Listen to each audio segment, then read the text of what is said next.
So this is the Walnut Resort, and yesterday we came here. Good morning, everyone. We came here yesterday. So this is the Walnut Resort, which is located in Nubra Valley, and the place is called the Hundar. The place is called the Hundar, and you can see this property is surrounded by the mountains here. It's a nice property. You can see the barren mountains, and this side you can see the snow-capped mountains.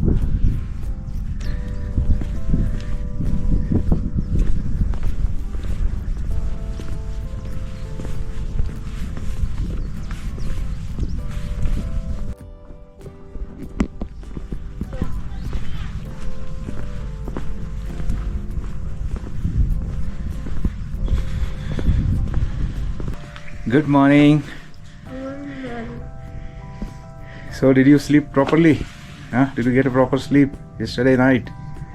How you are feeling now? Nice. Okay. So get ready.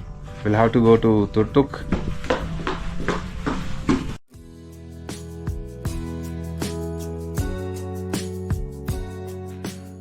आज का जो हमारा plan है उसमें first हम लोग यहाँ से तुर्तुक जाने वाले हैं, जहाँ पे हम लोग पाकिस्तान बॉर्डर देखेंगे, और उसके पश्चात वहाँ से आने के बाद हम लोग हुंडर सैंड ड्यून्स जाएंगे, जहाँ पे डबल हम बैक्ट्रेन कैमल का राइड करेंगे। सो आफ्टर ब्रेकफास्ट हम लोग निकल गए इंडिया के लास्ट विलेज तुर्तुक के लिए।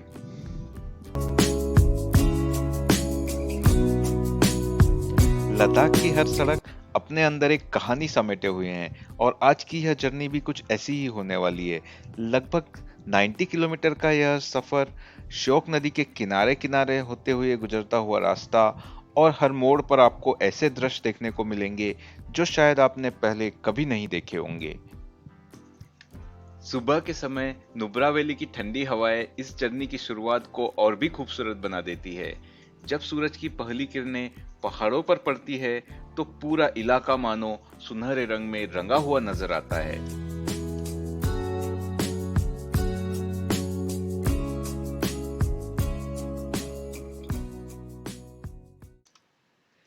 नुब्रा वैली अपने रेत के टीलों means sand dunes, double hump वाले बैक्ट्रेन कैमल और शानदार नेचुरल ब्यूटी के लिए फेमस है।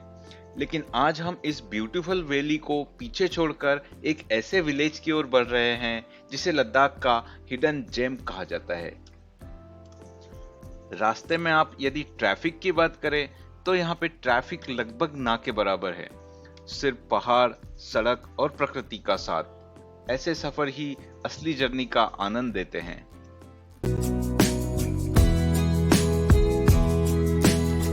जैसे जैसे हम आगे बढ़ते हैं, श्योक नदी लगातार हमारे साथ साथ चलती है। एक तरफ ऊंचे ऊंचे पहाड़ और दूसरी तरफ बहती हुई नदी। कभी सड़क नदी के बिल्कुल करीब आ जाती है तो कभी पहाड़ों के बीच से गुजरती हुई दूर निकल जाती है। इस पूरे रास्ते में सबसे खास बात यह है कि कुछ किलोमीटर चलने के पश्चात ही पूरा नजारा बदल जाता है। कहीं ये माउंटेन्स ब्राउन कलर के दिखाई देते हैं तो कहीं गोल्डन कलर के, और कहीं कहीं तो ऐसा लगता है जैसे किसी आर्टिस्ट ने अलग अलग रंगों से इन पहाड़ों को सजाया हो। यदि आप रोड ट्रिप करना पसंद करते हैं, यदि आप रोड ट्रिप के शौकीन हैं, तो यह रास्ता निश्चित रूप से आपकी बकेट लिस्ट में होना ही चाहिए। ऐसे खूबसूरत रास्तों पर बिना रुके आगे बढ़ जाना मुमकिन ही नहीं है, इसलिए हम भी बीच बीच में रुककर इस शानदार व्यू का आनंद ले रहे हैं। यहाँ चारों तरफ इतनी शांति रहती है कि सिर्फ हवा की आवाज और नदी का बहता हुआ पानी सुनाई देता है। शहरों की भागदौड़ से दूर यह जगह मन को एक अलग ही सुकून देती है।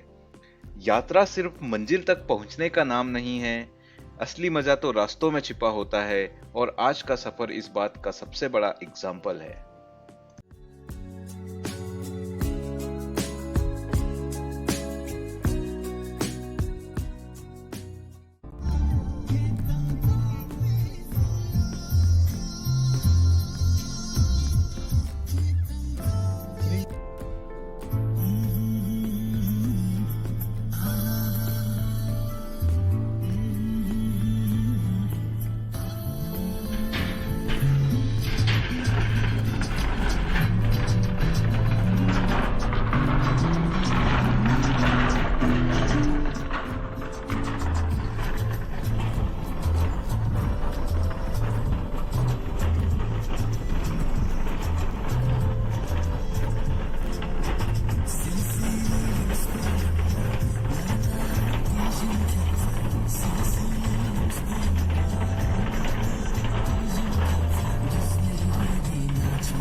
तुर्तुक में एवरी ईयर जब स्प्रिंग सीजन रहता है, बसंत ऋतु होता है, उस समय एप्रिकॉट ब्लॉसम फेस्टिवल मनाया जाता है।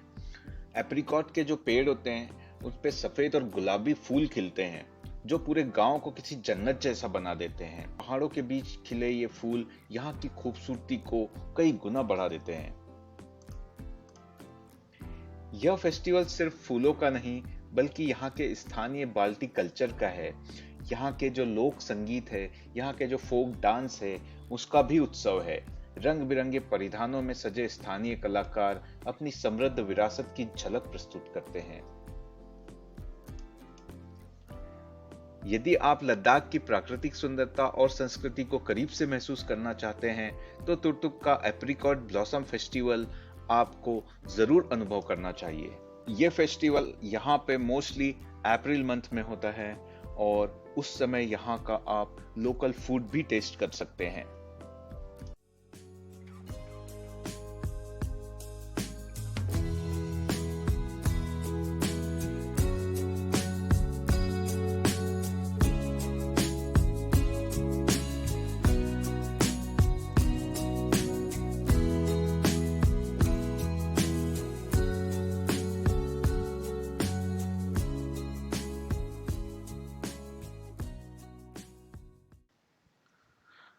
तुर्तुक और थांग जो दोनों गांव आज भारत का हिस्सा है, यदि इनके हिस्ट्री की बात करें तो पहला ऐसे नहीं था। 1947 में जब भारत का विभाजन हुआ तो ये सारा इलाका पाकिस्तान के नियंत्रण में चला गया और यहाँ रहने वाले लोगों का जीवन, रिश्ते और व्यापार आसपास के बल्टिस्तान क्षेत्र से जुड़ा हुआ था। जब 1971 में इंडिया और पाकिस्तान के बीच वॉर हुआ तो इस वॉर में हमारी भारतीय सेना ने इस क्षेत्र के कई गांवों को अपने नियंत्रण में ले लिया और इन गांवों में ही तुर्तुक, थांग, त्याक्शी और चालुंका जैसे गांव शामिल थे। युद्ध के बाद ये गांव आधिकारिक रूप से भारत का हिस्सा बन गए। जब आप यहाँ के थांग विलेज जाते हैं तब आपको पता चलता है कि यहाँ के लोगों की एक ही दिन में सिटीजनशिप बदल गई। जो लोग कल तक पाकिस्तान के सिटीजन थे वे नेक्स्ट डे ही भारत के सिटीजन बन गए। कई परिवारों के सदस्य बॉर्डर के दोनों तरफ बढ़ गए और वर्षों तक एक दूसरे से मिल नहीं पाए। आज भी यहाँ के बुजुर्ग जैसे गुलाम हुसैन उस दौर की कहानियां सुनाते हैं जो इतिहास के साथ साथ भावनाओं से भी जुड़ी हुई है। तुर्तुक की जो पहचान है वो इसकी बाल्टी कल्चर से है। यहाँ के रहने वाले लोग बाल्टी समुदाय से संबंध रखते हैं और उनकी भाषा, परंपराएं तथा खान पान लद्दाख के बाकी हिस्सों से काफी अलग है। यही वजह है कि तुर्तुक को लद्दाख के सबसे अनोखे सांस्कृतिक गांवों में से एक माना जाता है।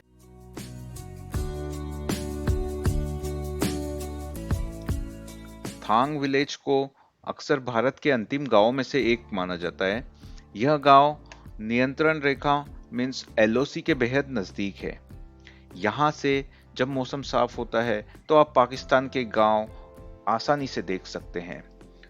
वहीं रिवर के उस पार के जो विलेजेस है वो आपको क्लियर दिखाई देते हैं। साथ की पहाड़ियों पे यदि आप देखेंगे तो आपको पाकिस्तान के बंकर दिखाई देते हैं। यदि आप लेफ्ट साइड के पहाड़ियों पे देखेंगे तो वहाँ पे हमारे भारतीय सेना के जवानों की जो बंकर्स बने हुए हैं, उनके जो पोस्ट बने हुए हैं, ये आप देख सकते हैं।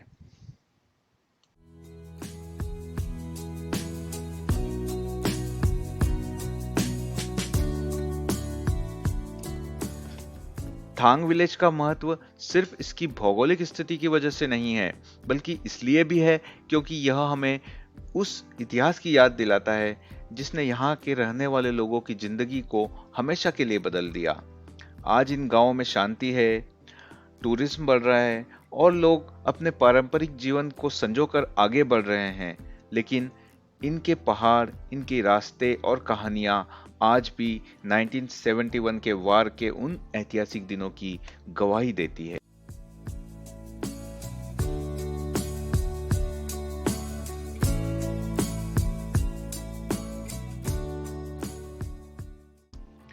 जैसे जैसे हम थांग विलेज के नजदीक पहुंचते हैं, हमें विशाल पहाड़ियां और घाटियां दिखाई देती है। ये घाटियां सिर्फ प्राकृतिक दृश्य नहीं हैं, बल्कि इतिहास और भूगोल की जीवंत कहानियां भी है। यह सोचकर ही एक अलग एहसास होता है कि इन पहाड़ों के उस पार एक दूसरा देश है। कभी इस पूरे क्षेत्र के लोगों के बीच आवाजाही और रिश्ते हुआ करते थे, लेकिन समय और सीमाओं ने बहुत कुछ बदल दिया। चारों तरफ फैले ऊंचे पहाड़, श्योक नदी की घाटी और दूर तक दिखाई देने वाले सीमावर्ती इलाके इस जगह को और भी खास बनाते हैं। यहाँ खड़े होकर एक ओर प्रकृति की अद्भुत सुंदरता दिखाई देती है, तो दूसरी ओर देश की सीमाओं का महत्व भी महसूस होता है। थांग विलेज का यह व्यू पॉइंट हमें सिर्फ बॉर्डर का दृश्य नहीं दिखाता, बल्कि उन लोगों की कहानियों की भी याद दिलाता है जिनकी जिंदगी 1971 के वार के बाद बदल गई। इसी क्षेत्र के गांव युद्ध के बाद भारत का हिस्सा बने और आज यहां शांति और विकास की नई कहानी लिखी जा रही है। यह इलाका भारत के लिए सामरिक दृष्टि से भी काफी महत्वपूर्ण माना जाता है, क्योंकि यह संवेदनशील बॉर्डर क्षेत्र के करीब स्थित है। यहाँ रहने वाले बुजुर्ग 1971 वार की कहानियां यहाँ आने वाले टूरिस्ट को बताते हैं। शुक्रिया अदा करता हूँ। आप लोग इतना खूबसूरत शहर से गुजर करके, इतना प्लेट का खर्चा करके, इतना गाड़ी का खर्चा करके, यह 1971 में अपने इस क्षेत्र में एप्रिकॉट बहुत आयत में होता है, उसके साथ ही साथ वॉलनट यहाँ पे होता है, ब्लूबेरीज यहाँ पे होता है। तो जब आप थांग व्यू पॉइंट जाते हैं तो यहाँ के स्थानीय नागरिक यहाँ पे स्टॉल लगाते हैं और वहाँ से आप ये सारी चीजें ले सकते हैं।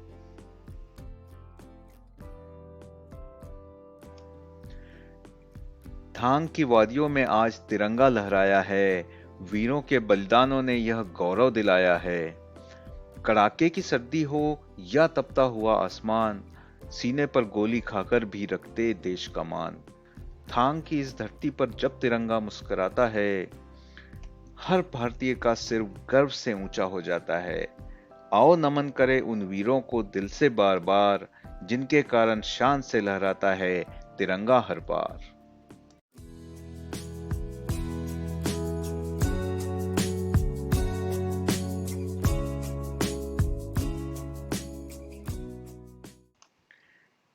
थांग बॉर्डर देखने के पश्चात हम लोग वापस तुर्तुक विलेज आए, जहाँ पे हमें यहाँ का लोकल फूड टेस्ट करना था। और चूंकि लंच का टाइम भी हो चला था, इसलिए हम लोग तुर्तुक में रुके।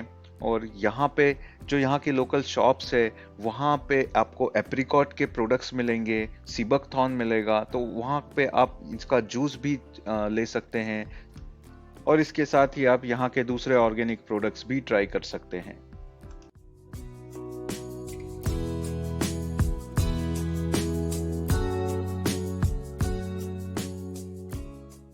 So this is a Turtuk.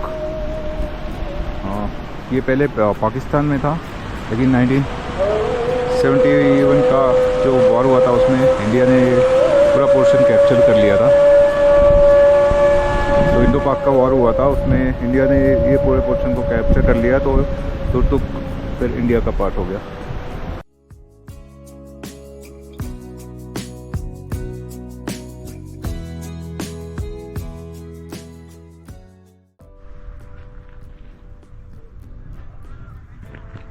तो हम लोग यहाँ पे वॉर मेमोरियल है आर्मी का, रास्ते में वहाँ पे हम लोग थोड़ी देर के लिए रुक गए हैं। यहाँ पे आर्मी का सोवेनियर शॉप भी है, जहाँ से कि आपको कुछ ले सकते हैं।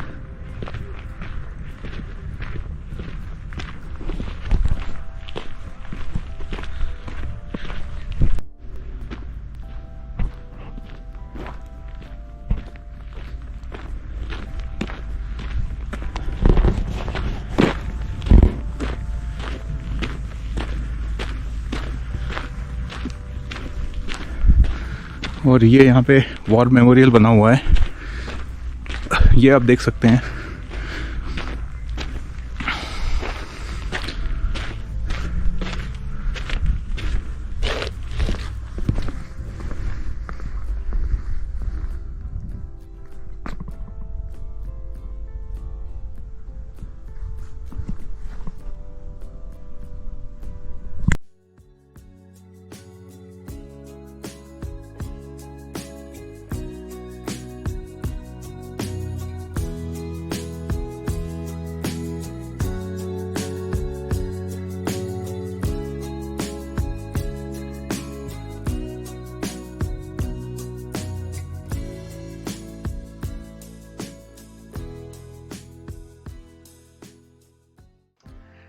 वार मेमोरियल देखने के बाद हम लोग सैंड ड्यून्स के लिए निकले, क्योंकि टाइम भी हो चला था, इवनिंग हो रहा था और हमें डबल हम बैक्टीरियन कैमल का राइड भी करना था। इस वजह से हम लोग डायरेक्ट ही हुंडर सैंड ड्यून्स के लिए गए।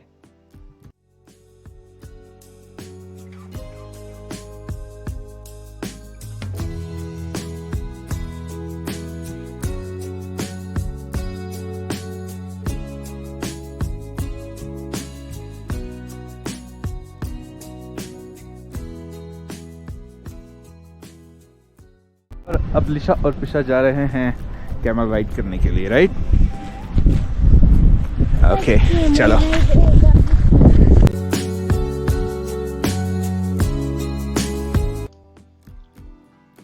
पहली नज़र में इस जगह को देखकर किसी को भी यकीन नहीं होगा कि ये जगह दुनिया की सबसे ऊंची माउंटेन रेंजेस में से एक हिमालयन माउंटेन रेंज और काराकोरम माउंटेन रेंज के बीच में स्थित है।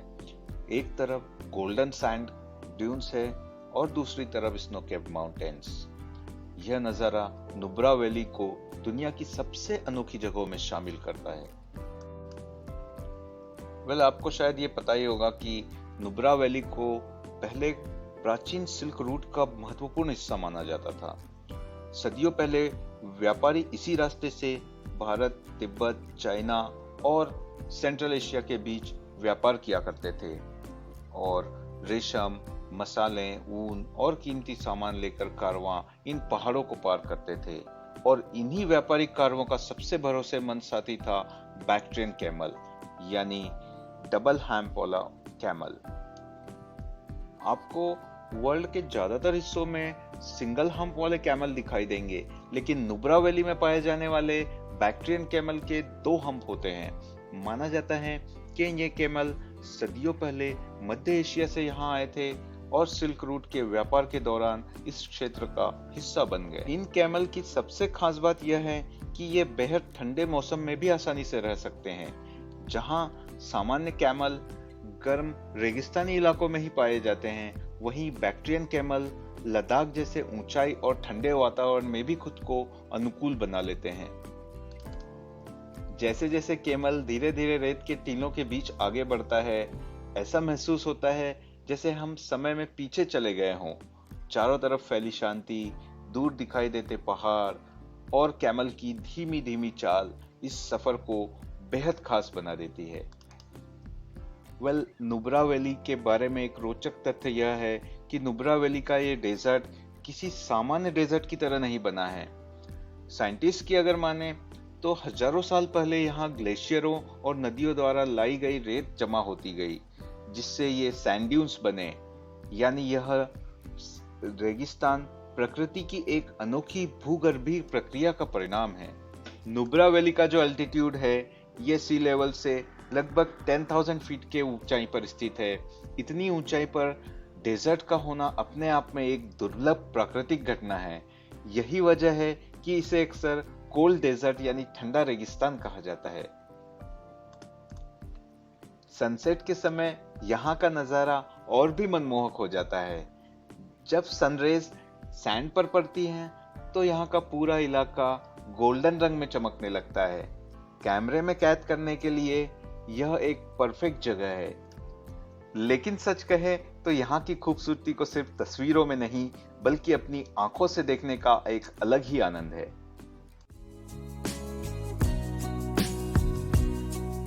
कैमल राइड के साथ साथ यदि आपको एडवेंचर पसंद है तो आप यहाँ पे एटीवी बाइक राइड भी कर सकते हैं। रेत के टीलों के बीच एटीवी बाइक चलाने का अनुभव काफी रोमांचक होता है। खुले रेगिस्तानी इलाके में बाइक दौड़ाने का मजा अलग ही होता है। इसके साथ आप यहाँ पे आर्चरी मीन्स तीरंदाजी भी कर सकते हैं। आज भी हमें ऐसी जगह पे पारंपरिक खेल को आजमाने का मौका मिलता है। देखने में भले ही निशाना लगाना आसान लगता हो, लेकिन जब आप खुद धनुष उठाते हैं तब पता चलता है कि इसके लिए कितनी एकाग्रता, संतुलन और धैर्य की जरूरत होती है। प्रिशा लिशा दोनों ने भी कैमल राइड किया, आर्चरी किया और यहाँ की ट्रेडिशनल ड्रेस भी ट्राई किया।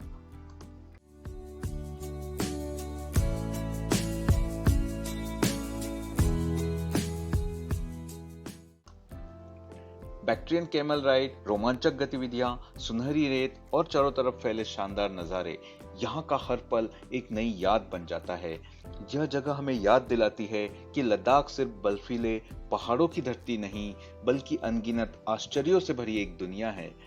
अब सूरज धीरे धीरे पहाड़ों के पीछे छिप रहा है और हम भी अब इस खूबसूरत जगह को अलविदा कहने वाले हैं, लेकिन यहाँ की शांति, खूबसूरती और अनुभव हमारी यादों में बसे रहेंगे। और उसके बाद शाम हो चली थी और भूख भी लग रही थी, तो हम लोगों ने फूड ट्रक की टेरिस पे जाके मैगी खाया और इसके बाद हम लोग अपने होटल के लिए चले गए।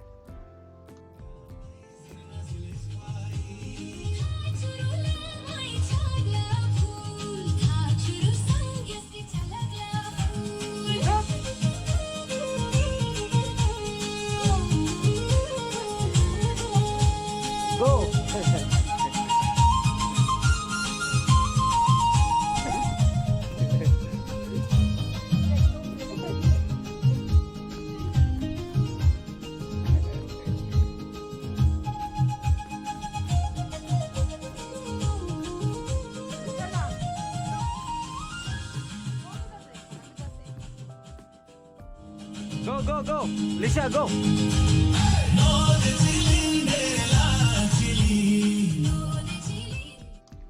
लद्दाख के खूबसूरत गानों पे झूमने के पश्चात हमारा समय हो चुका था इस खूबसूरत घाटी को अलविदा कहने का और हमारे अगले सफर की ओर बढ़ने का, जो था पेंगोंग लेक। इतनी खूबसूरत जगह से जाने का मन तो नहीं कर रहा था, लेकिन सफर अभी बाकी है, मंजिलें अभी और हैं, हर मोड़ पर नई कहानियां, नए दृश्य और नए दौर हैं। चलो फिर निकल पड़ते हैं इन हिमालयी राहों पर, क्योंकि कुछ यात्राएं खत्म नहीं होती, वे हमेशा दिल में चलती रहती है।